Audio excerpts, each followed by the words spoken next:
आऊज़ु बिल्लाहि मिनश्शैतानिर्रजीम बिस्मिल्लाहिर्रहमानिर्रहीम। शुरू अल्लाह के नाम से जो बड़ा मेहरबान और निहायत रहम करने वाला है। और लाखों करोड़ों दुरूद व सलाम कमली वाले आका मोहम्मद मुस्तफ़ा सल्लल्लाहु अलैहि वसल्लम पर, आपकी आल और साहबा कराम रिज़वानुल्लाहि अलैहिम अजमईन पर। आज मैं आपकी खिदमत में जो वजीफ़ा लेकर हाजिर हुई हूँ वो सिर्फ़ और सिर्फ 3 दिन का वजीफ़ा है।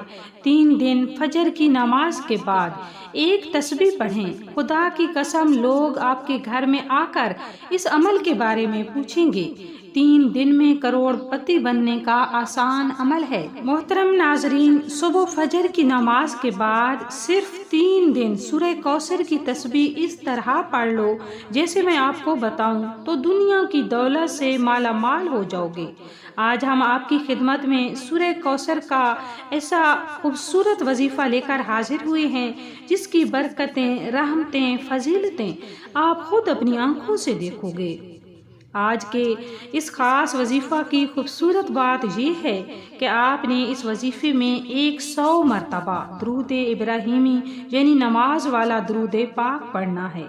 जब हम चंद कलिमात के साथ एक तस्बीह दुरूद पाक की पढ़ लेंगे तो यकीन माने दुरूद पाक ऐसी दुआ है जो हमारी हाजतों को, हमारी दुआओं को पर लगा देती है। हमारी दुआएं, हमारी हाजात फौरन अल्लाह की बारगाह में जाकर कबूल व मंजूर हो जाती हैं। मोहतरम नाजरीन, मैं यहाँ पर आपके साथ एक ख़ास बात शेयर करना चाहती हूँ कि अल्लाह तबारक ताला ने आपको जिस हाल में भी रखा है, सबसे पहले आप पुरसुकून रहा करें, अल्लाह ताला का शुक्र अदा किया करें।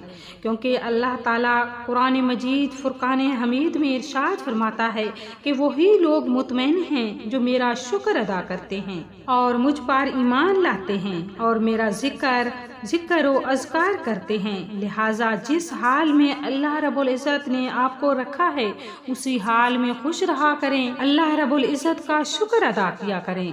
आपको जितनी भी तौफीक मिलती है उसमें से गरीबों के लिए सदका किया करें। हज़रत अली रज़ी अल्लाह ताला अन्हा का फरमान है कि मैंने रसूलुल्लाह सल्लल्लाहु अलैहि वसल्लम को फरमाते हुए सुना है कि जो लोग सदका नहीं करते, जो अल्लाह ताला की राह में खर्च नहीं करते, ऐसे लोगों को अल्लाह ताला बदतरीन कर देते हैं। अल्लाह ताला की राह में खर्च करने वाले लोग अपनी किस्मत में वो सब कुछ लिखवा लेते हैं जो उनकी किस्मत में नहीं लिखा होता। मोहतरम नाजरीन, मैं यहाँ पर आपको नमाज फजर पढ़ने के चंद फजाइल बताना चाहूँगी। हजरत आयशा सिद्दीक़ा रज़ी अल्लाह ताला अन्हा रवायत करती हैं कि नबी पाक सल्लल्लाहु अलैहि वसल्लम ने तुलुए फजर के वक्त 2 रकात नमाज यानी फर्ज की शान के बारे में फरमाया कि इनको पढ़ना मेरे नज़दीक सारी दुनिया से ज्यादा महबूब है। आप सल्लल्लाहु अलैहि वसल्लम ने फरमाया, जो आदमी इशा और फजर की नमाज में आ सकता है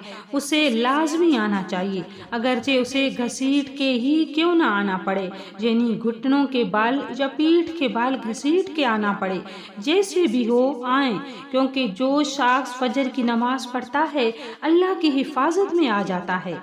रसूलुल्लाह सल्लल्लाहु अलैहि वसल्लम ने फरमाया कि जिसने सुबह की नमाज पढ़ी बस वो अल्लाह के ज़िम्मे है, अल्लाह की हिफाजत में है, अल्लाह के ज़िम्मे हो गया।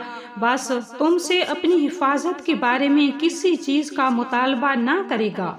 मतलब है इसका यानी जो अल्लाह के ज़िम्मे है उस पर कोई जुल्म ना करे, जुल्म करके अल्लाह के सवाब में जवाबदेह ना हो, इसलिए कि जिससे अल्लाह पूछेगा, मुतालबा करेगा, ये उसे अपनी गिरफ्त में ले लेगा और लेकर मुंह के बल जहन्नम में फेंक देगा। इससे ये बात पता चलती है कि जो शख्स फजर की नमाज की हिफाजत करता है वो अल्लाह के करीब हो जाता है, अल्लाह की हिफाजत में हो जाता है। किसी को हक नहीं कि उस पर जुल्म करे, ज्यादती करे। उस शख्स पर ज्यादती करेगा जो फजर पढ़ता है तो वो दरअसल जिम्मे ख़यानत करता है जिसको अल्लाह ने अपने जिम्मे ले लिया। फिर क़यामत के दिन अल्लाह ताला उसे ऐसे शख्स को पकड़ेगा यानी फजर पढ़ने वाले की इज्जत और एहतराम लाजिम है। आज का वजीफा कुरान मजीद की सबसे छोटी सूरत जिसे सूरह कौसर कहा जाता है, जिस सूरह कौसर का ये नया अमल है, कीमती अमल है,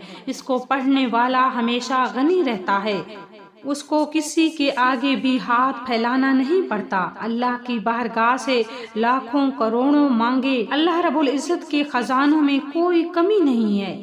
ہر چیز پر اس کی قدرت اور قبضہ ہے۔ وہ جس کو چاہتا ہے تھوڑا عطا فرماتا ہے، جس کو چاہتا ہے زیادہ عطا فرما دیتا ہے۔ اس وظیفے کی فضیلت کے بارے میں ایک واقعہ آپ کے ساتھ شیئر کرنا چاہتی ہوں تاکہ آپ کو اندازہ ہو سکے کہ اس وظیفہ سے کیسے غم اور دکھ درد دور ہوتے ہیں۔ ایک صحابی بیان کرتے ہیں کہ رسول اللہ صلی اللہ علیہ وآلہ وسلم اپنے بستر پر لیٹے ہوئے تھے اور وہ بے ہوشی کے عالم میں تھے، غشی طاری تھی، اور فرماتے ہیں کہ کچھ دیر کے بعد ہم نے دیکھا کہ آقا دو جہاں صلی اللہ علیہ وآلہ وسلم اپنے بستر سے اٹھے اور مسکرا رہے تھے۔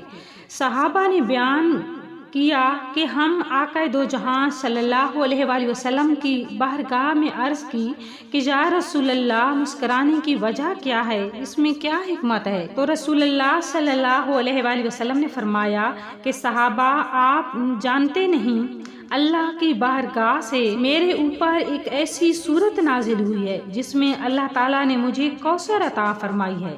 تو صحابہ نے عرض کیا، یا رسول اللہ، کوثر کیا ہے؟ تو اللہ کے پیارے نبی صلی اللہ علیہ وآلہ وسلم نے فرمایا، میرے صحابہ، وہ کوثر ایک جنت کے اندر سمندر ہے، ایک ایسا دریا ہے، ایک ایسی نہر ہے، جب قیامت کے دن میری امت پل صراط پر حشر کے میدان میں کھڑے ہوں گے، میں اپنے امتیوں کو اس میں سے ایک ایک جام بھر کر پلاؤں گا جو 50 سال کا ایک دن ہے۔ اس پورے دن کے اندر کبھی بھی میری امت کو دوبارہ پیاس نہیں لگے گی۔ تو جو یہ ایسی صورت ہے، صوفیاء کرام یہاں تک فرماتے ہیں کہ جو شخص روزانہ سورہ کوثر کو پڑھتا ہے تو اللہ تبارک تعالیٰ اسے کسی چیز کی کمی نہیں ہونے دیتے، وہ جو مانگتا ہے اسے مل جاتا ہے۔ تو اب چلتے ہیں وظیفہ کی طرف۔ آپ نے وظیفہ کو کم از کم 3 دن کرنا ہے، زیادہ دن بھی کر سکتے ہیں جب تک آپ کا مسئلہ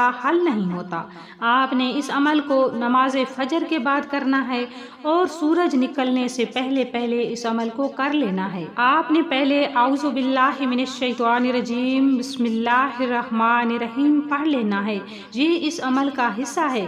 جب آپ اس کو پڑھتے ہیں، آپ نے اپنے آپ کو شیطان مردود سے حفاظت میں لے لینا ہے۔ آپ نے اللہ سے دعا کرنی ہے کہ اے اللہ، میں شیطان مردود سے تیری پناہ میں آتا ہوں، مجھے اپنی حفاظت میں لے لے۔ جب اللہ تبارک تعالیٰ آپ کو اپنی حفاظت میں لے لیں گے تو پھر شیطان آپ کے قریب نہیں آئے گا اور پھر آپ کا جو عمل ہوگا وہ آپ کے لیے فائدہ مند ہوگا۔ اس کے بعد آپ نے 100 مرتبہ درود ابراہیمی جو نماز میں پڑھا جاتا ہے وہ پڑھ لینا ہے۔ پھر اس کے بعد سورۃ الکوثر 41 مرتبہ مع بسم اللہ شریف کے پڑھنی ہے۔ سورہ کوثر قرآن مجید کے 30ویں پارے میں ہے۔ یہ سورہ مبارکہ ہر پریشانی سے، ہر غم سے نجات دلاتی ہے۔ یہ وہ مبارک صورت ہے جب کفار نے آپ صلی اللہ علیہ وآلہ وسلم کے بیٹے کی وفات کے بعد آپ صلی اللہ علیہ وآلہ وسلم کو ستانا شروع کر دیا، ابتر کہنا شروع کر دیا، تو اللہ تبارک تعالیٰ نے اس سورہ مبارکہ کو نازل فرمایا کہ اسلام اور قرآن ہمیشہ کے لیے ہے اور اللہ تعالیٰ کی بات سچی ہے۔ بعض علماء کے مطابق اللہ کا جواب سن کر آپ صلی اللہ علیہ وآلہ وسلم بے انتہا خوش ہوئے۔ تو محترم سامعین، آپ نے اس وظیفہ کو ضرور کرنا ہے۔ یہ بڑا بابرکت وظیفہ ہے، روزی کے لیے، رزق کے لیے، مال و دولت کے لیے بڑا بابرکت عمل ہے۔ اسے خود بھی کرنا ہے، دوسروں کے ساتھ بھی شیئر کرنا ہے تاکہ اور لوگ بھی اس بابرکت وظیفے کی برکت سے فائدہ اٹھا سکیں۔ اگر میری ویڈیو اچھی لگی ہے تو لائک کریں، شیئر کریں اور سبسکرائب کرنا ہرگز نہ بھولیں۔ اگلے وظیفہ تک کے لیے ہم آپ سے اجازت چاہیں گے۔ اللہ نگہبان۔